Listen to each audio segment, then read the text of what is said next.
What's going on YouTube? Welcome back to another video, and today I have my Vanquish Soul deck profile. I've been working on this in the back. I've been waiting for the cards to really drop in price, and they finally dropped enough for me to be able to afford the deck.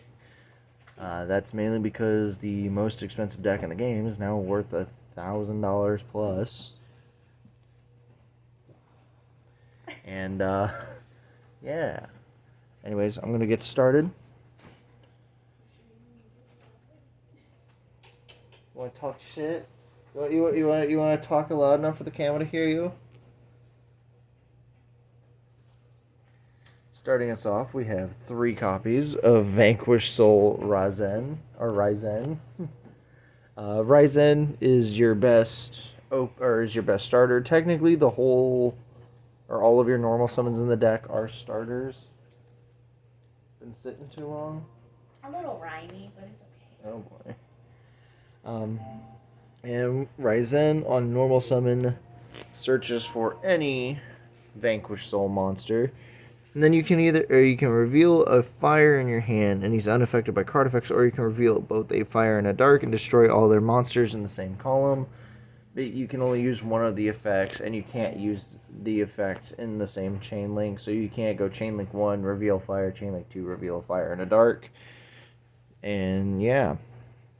Raizen, most of the time, depending on what you have in your opening hand, you're most likely going to be searching one of your 3 copies of Vanquish Soul Dr. Madlove, who on summon adds any Vanquish Soul spell or trap, and can reveal I believe a dark. Yes, it reveals a dark to change or no.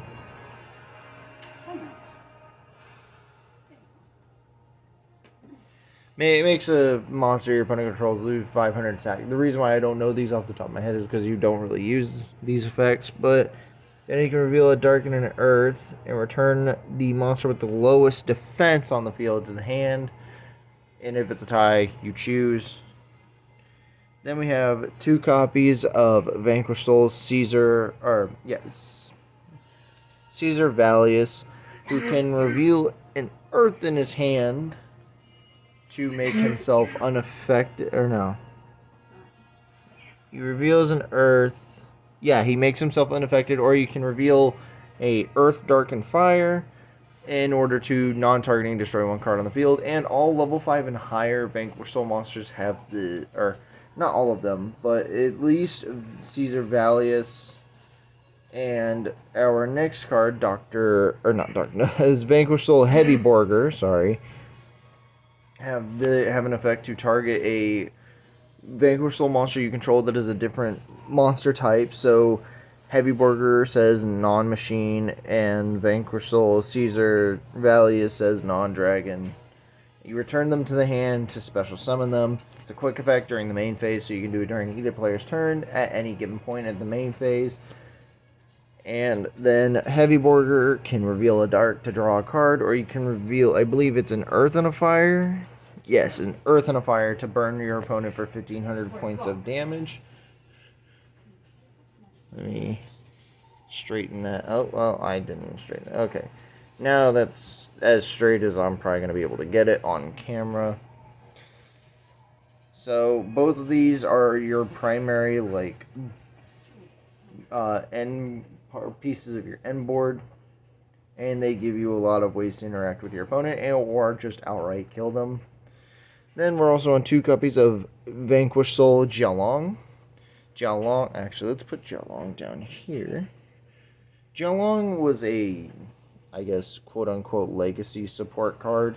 Came out either a set or 2 after the initial wave, and it says whenever you would reveal a Vanquish Soul monster in your hand, you can special summon him, and then you can reveal a fire there to change the battle position of a monster, or reveal 2 fires to add a Vanquish Soul card from your deck to your hand except himself. So another way to search out cards. And it doesn't have to reveal Vanquish Soul monsters. It can be any monster of the given attributes. And then our last Vanquish Soul monster we are on is 1 copy of Pantera I originally had Pantera in the side deck, but through testing, I found that Pantera is important as a one-off in the main deck, so that you have another Earth monster to search, and it gives you more Earths in the deck to be able to reveal for your effects. She just has the most lackluster effects, where if you control no monsters and your opponent controls a or if you control no monsters in your main monster zone, you can special summon it from your hand. And then, quick effect, you can activate one of the following effects. You can reveal an Earth, and it can't be destroyed by battle, or you can reveal an Earth and Fire, and you destroy all spell and traps in the same column as your Pantera. Not the most, useful card out of all the Vanquish Soul monsters. Obviously, Ryzen, searching any monster. So if you already have, like, the Mad Love, you can either search a Valius or a Borger, or you could even search a Jialong or Pantera if need be. Basically, Ryzen gets you into your missing attribute, or it gets you into an extension or a form of extension, which I will cover the way you would extend here in just a moment. But that is it for the Vanquish Soul monsters. Now let's get into the spells and traps that we run within the Vanquish Soul lineup, starting off with 3 copies of a Stake Your Soul. Funnily enough, the best spell card for the deck, that unfortunately is not searchable within the deck. Because it's not a Vanquish Soul spell or trap specifically by name. You cannot search this off of Mad Love, but it is a very important card nonetheless. You reveal a monster. You can reveal an Earth, Fire, or Dark monster in your hand. Special summon a Vanquish Soul monster with a different name and type, name and type from the deck, or a different name from that monster from the deck, and then you return the monster you summoned to the hand during the end phase. Then I'm also on 1 copy of Vanquish Soul Continue. It's a quick effect, Monster Reborn.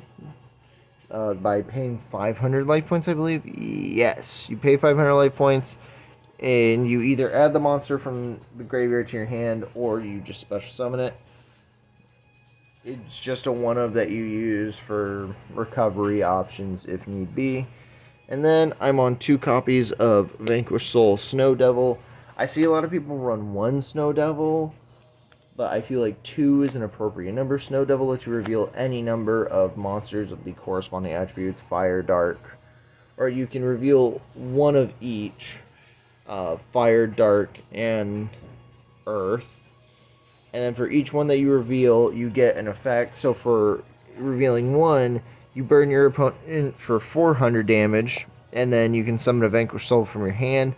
2, you burn them for an additional 600, and then your stuff can't die by card effects. And then if you reveal all 3, you burn your opponent for 800, and then destroy all monsters on the field. But since all 3 effects apply in ascending order, you would burn your opponent, summon 1. Your board would become unaffected, destroys everything, or your Vanquish Soul monsters become unaffected, and then you would destroy all monsters on the field. But since your stuff can't be destroyed by card effects, you don't lose any monsters. And that is it for the Vanquish Soul lineup as a whole within the deck. I will say this much right now. This is a 42 card list, and we still have a good chunk of the deck to go through. Next up is 3 copies of Kashtira Fenrir, a card that also surprisingly became affordable, but I did open all 3 of these between the case of the Megatins I opened and a couple of Megatins that I've opened off camera. Fenrir, everybody knows Fenrir, but if you don't know Fenrir, if you control no monsters, you can special summon it. It's a Cyber Dragon, but better. And then once per turn, you can add a Kashtira monster from your deck to your hand, not excluding itself. Whenever your opponent activates a monster effect, you can target a monster, or you can target a card they control. I believe it's any card they control, or specifically a monster they control. Banish it face down, and then whenever it attacks, you can also do the exact same thing. There's that. And then we're also on 1 copy of Kashtira Rise Heart, which, funnily enough, combos really well with Stake Your Soul, because you can Stake Your Soul, reveal Rise Heart, summon um, summon out a Ryzen from the deck, and proceed to do your combo. And if you summon the Kashtira Fenrir, Rice Heart lets you end on a rank 7 of your choice. Because it can, if you control a Kashtira monster, you can special summon it. You're locked out of summoning anything from the extra deck except for Xyz monsters for the rest of the turn after summoning him. And then you can banish a Kashtira monster from your deck, banish the top 3 cards of your opponent's deck face down, and then he becomes a level 7, which enables rank 7 plays when going first. And that is it for the Kashtira engine that I am playing. You could technically play a bigger one, but I'm not going that deep on Kashtira. It's not worth it in IMO. So next up, 3 copies of Pot of Prosperity. If you don't see the Ryzen in your opening hand, your hand is not looking that great. So Prosperity helps you get to that. And then I'm also on 2 copies of Crossout Designator and 1 copy of Called by the Grave. And because of all the hand traps everybody's currently playing, having ways to stop those is really, really nice. And speaking of hand traps, that is it for our generic, generic cards. But speaking of hand traps, we are on 3 copies of Ash Blossom and Joyous Spring, 3 copies of Ghost Bell and Haunted Mansion, 2 copies of Ghost Mourner and Moonlit Chill, 2 copies of Effect Veiler, and 3 copies of Infinite Impermanence. The reason why I went for 2 Mourner, 2 Veiler is because Mourner and Veiler both are not attributes that we can reveal, but are very good. Mourner being, in my opinion, better than Veiler because it can be activated in multiple phases, and is specifically really good against the Tenpai matchup. The reason why I'm playing Ash and Bell is because they are both attributes that you can reveal in your hand in order to get your Vanquish Soul effects off. And that is important to a degree, but a lot of the times you're set up in the hand to be able to reveal without having to show your forms of interaction, or without requiring your forms of interaction to fulfill your other points of interaction, while also being points of interaction that you have to hold on to until you either burn through it or it becomes too late for it to matter. Moving onward to the extra deck, starting us off, we have 3 copies of Rock of the Vanquisher. Rock of the Vanquisher is your Vanquish Soul extra deck monster, but unfortunately, since he's not a Vanquish Soul card, whenever you go to wipe your board with Snow Devil, this card will die. However, it's very powerful. For a Link 1 with 0 attack, requires any Vanquish Soul monster. I believe he cannot be targeted by your opponent's card effects, or cannot be targeted by card effects in general. And then your opponent can only target the Vanquish Soul monster you control with the highest attack for attacks while it's face up on the field. And then during the main phase, he has 2 different effects. You can either target a Vanquish Soul monster in your graveyard and add it to your hand, or special summon a Vanquish Soul monster from your hand, which is really good when going first, because if you go normal summon Ryzen, search Mad Love, link Ryzen into the Rock of the Vanquisher, you can then summon that Mad Love and search Continue, Snow Devil, and so on. So that is all that's really needed to know about Rock. And then we're also on 1 copy of Underworld Goddess, 1 copy of IP, 1 copy of Unicorn, but if you have the money for an SP Little Knight, you could definitely make the Unicorn a Little Knight. I do not have $120 for a single copy of Little Knight, so,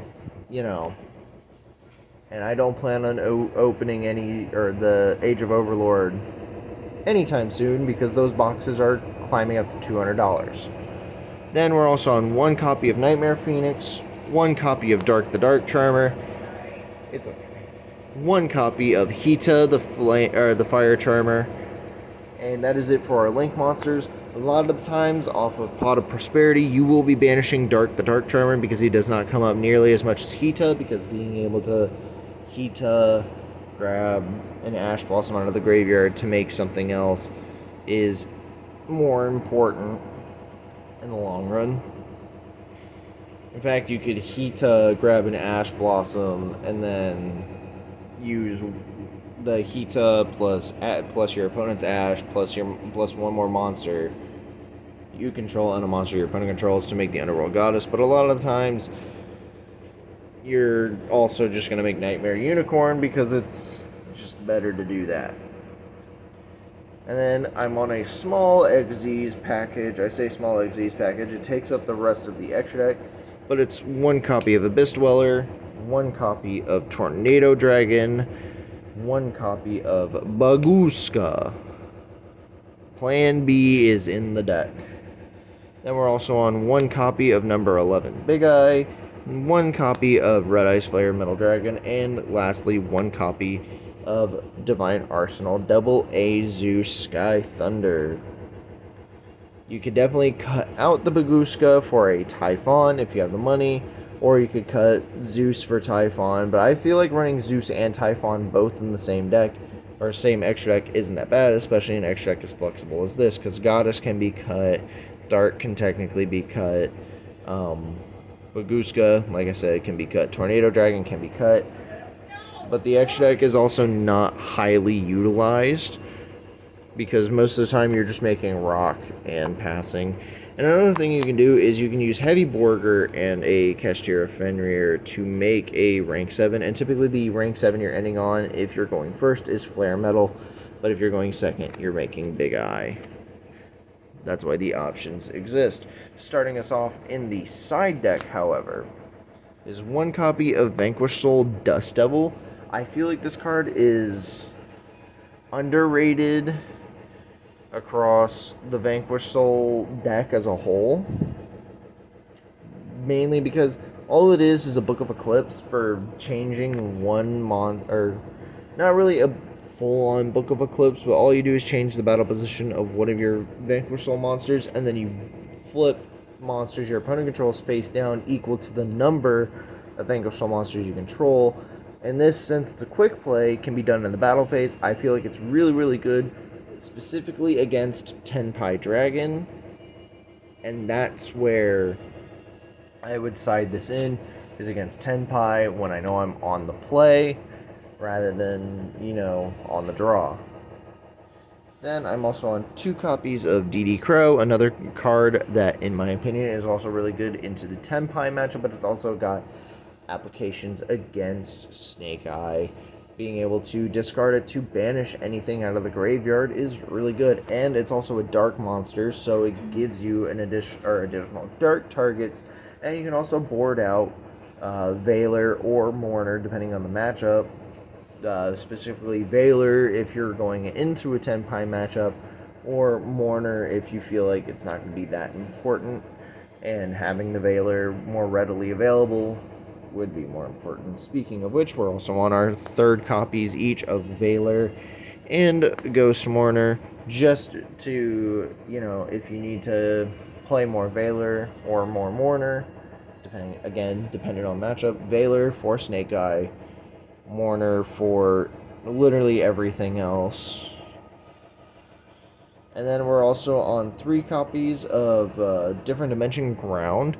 This was an interesting one that I saw, and I read what it does, and I was like, you know what?